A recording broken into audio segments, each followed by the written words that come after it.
Hi, my name is Lisa Yamada, and I'm the author of A Scalable Platform for Acquisition of High-Fidelity Human Intracranial EEG with Minimal Clinical Burden, published in PLOS ONE. Now let's get started. In human neuroscience studies, electroencephalography, or EEG, has become the standard assessment tool to understand the brain and their neural circuits. Here I'm showing you intracranial EEG recorded from people with epilepsy during their clinical workup. Neural activity is collected directly from the brain from grids and strips on the brain surface or depth electrodes targeting deep cortical structures. These multi-day, multi-electrode recordings have helped improve the diagnosis and treatment of neurologic disorders. However, previous literature have shown that computational methods and research studies may benefit from higher resolution than the clinical sampling rate, which is typically below 2 kHz. For instance, higher sampling rates can better capture high-frequency oscillations, an important biomarker for epilepsy. Our goal is to obtain 10 kHz intracranial EEG during these clinical neuromonitoring studies using a research platform that is minimally burdensome for clinicians and leverages as much of the clinical infrastructure to reduce the presence of research equipment in the patient room. The data acquisition must also be secure and encrypted to be HIPAA compliant.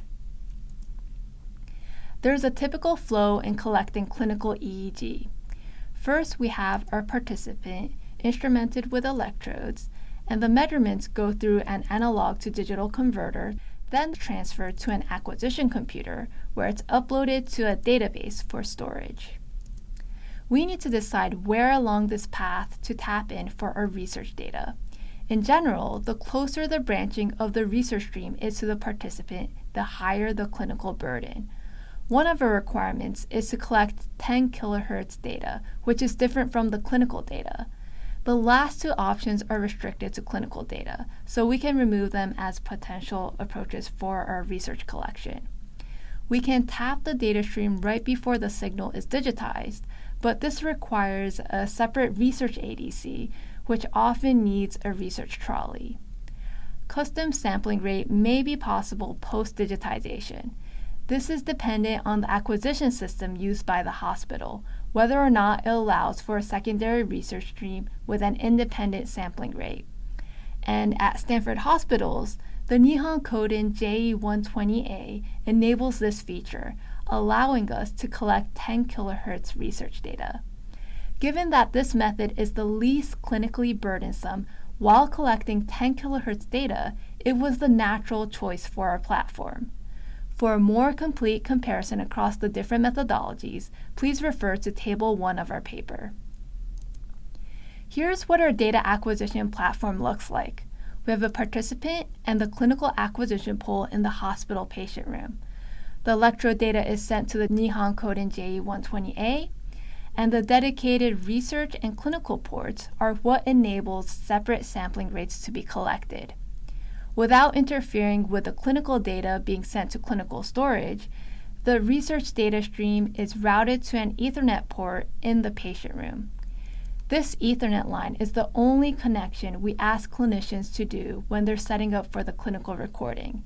It takes less than 30 seconds to do, but allows us to collect EEG data from any patient room in the epilepsy monitoring unit.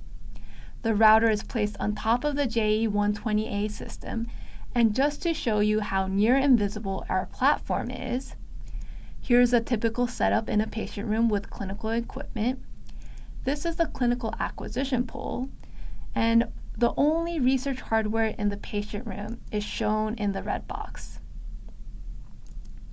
The router in the patient room communicates with another router in the hospital server room using an encrypted GRE tunnel in which only a shared key between the routers can access the data. The electrode data is then transferred to an acquisition computer where we can remotely start, monitor, and end the research data collection without any assistance from the clinical team. Here's our hospital server room, which is a low-trafficked, medical-grade environment, and the research equipment shown in the red box are securely racked and installed. We measure data rates while data is actively collected, showing about 50 megabits per second, which can easily be supported with modern 1 gig hospital networks. We also measured the CPU load during data collection and found that the CPU load only experienced peaks when new cipher keys are periodically generated. This is not a hard real-time operation and can be coordinated to be generated at separate times. So this platform can theoretically collect multiple 10 kHz EEG recordings simultaneously.